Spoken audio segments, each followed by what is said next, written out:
Setelah kemarin kita ngomongin tentang novelty, keterbaruan, hari ini saya akan bicara tentang latar belakang ya.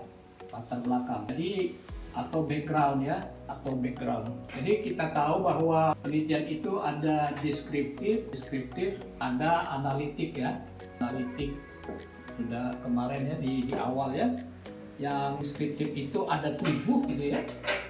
Ada 7. Jadi ada case report atau laporan kasus ya. Kedua case series atau serial kasus. Yang ketiga uji diagnostik atau diagnostic test. Yang keempat studi prevalence atau survei gitu ya.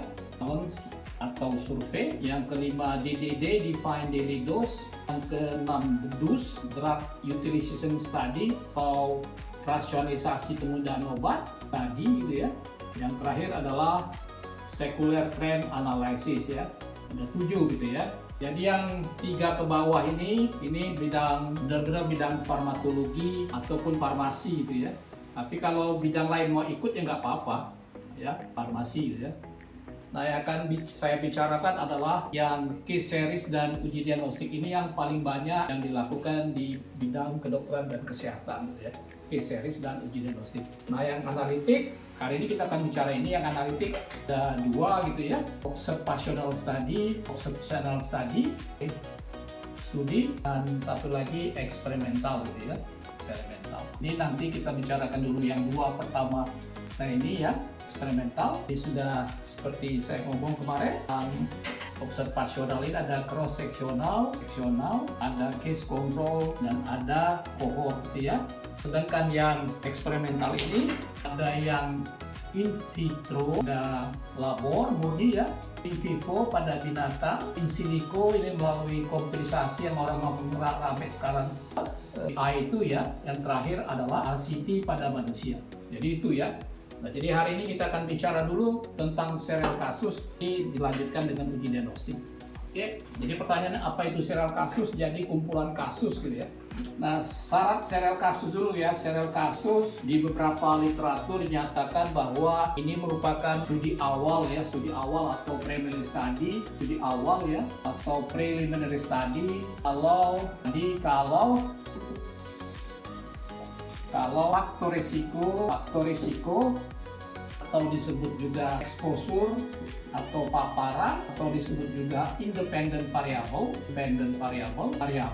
itu hubungannya dengan penyakit. Kalau padan dengan faktor risiko, kalau dengan exposure adalah outcome, dan dependent variable istilahnya belum jelas ya, not clear, belum jelas ya. Itu contohnya banyak itu ya, misalnya not clear ya. Misalnya judul penelitian misalnya hubungan efisiensi vitamin D dengan katarak ya, atau hubungan misalnya kadar kolesterol baik itu misalnya total kolesterol, triglycerid, LDL dengan dermatitis seborrheica ya, ya. Ini ya, kira-kira ya. Jadi alasannya belum jelas hubungan itu ya, not clear gitu. Itu yang pertama. Yang kedua alasannya apa dilakukan serial kasus. Jadi kalau kita banyak membaca buku, terutama dari Fletcher ya, tentang The Essential itu, Clinical Epidemiology, The Essential, dan David L. Sackett itu menyatakan bahwa yang kedua syaratnya selain tadi hubungan belum jelas, yang kedua syaratnya adalah serial kasus adalah pilihan kedua setelah case control. Jadi setelah case control pilihan kedua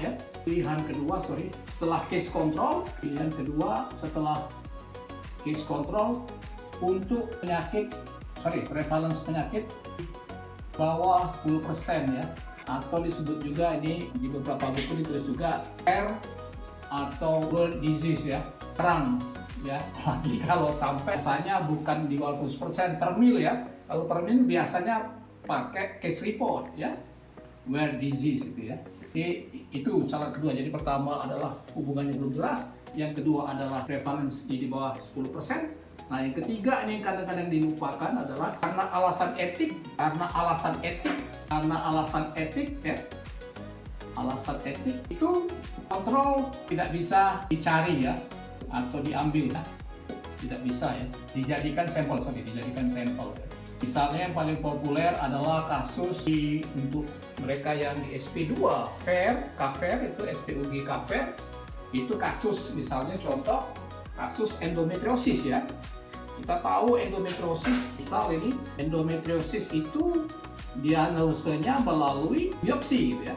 Jadi tidak mungkin kelompok kasusnya bisa di biopsi, tapi kelompok kontrolnya tidak mungkin orang sehat kita biopsi. Itu tidak etis gitu ya.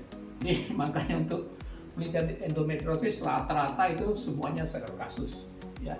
Dan angka kejadian memang kecil sekali ya, di bawah 10%. Itu dulu alasan mengapa serial kasus dipilih. Jadi alasan yang utama itu adalah nanti memastikan apakah nanti kan yang keempat, poin keempat ini yang kita cari kan, mencari R ya, mencari korelasi ya. Jadi kalau nanti hubungannya jelas, itu R-nya harus di atas sama dengan 0,8, barulah ini nanti case series ini bisa ke studi observasi apakah itu cross seksional ataupun case control ya. Itu yang pertama dulu alasan mengapa case series dipilih. Yang kedua adalah untuk membuat latar belakang. Tadi kan sudah kita sebut hubungan antara dependent-independentnya belum jelas, not clear ya. Jadi kita ngomong dulu 2 paragraf paling banyak. Jadi kalau di jurnal itu pasti ya, sekitar ini ya jurnal, 2 paragraf pertama itu kita ngomong tentang how magnitude the problem is ya, berapa besar masalah ya. Jadi how magnitude the problem is ya. Oke. Jadi ini termasuklah nanti definisi apa dependennya dalam arti misalnya penyakit ya, definisi, kemudian komplikasi kalau bisa, kemudian prevalensi penyakit ya, dari yang internasional sampai ke lokal gitu ya.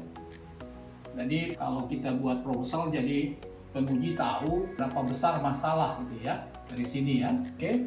Yang kedua adalah nanti 2 paragraf selanjutnya itu kalau ini tentang dependent, 2 paragraf selanjutnya tentang yang dependent gitu ya.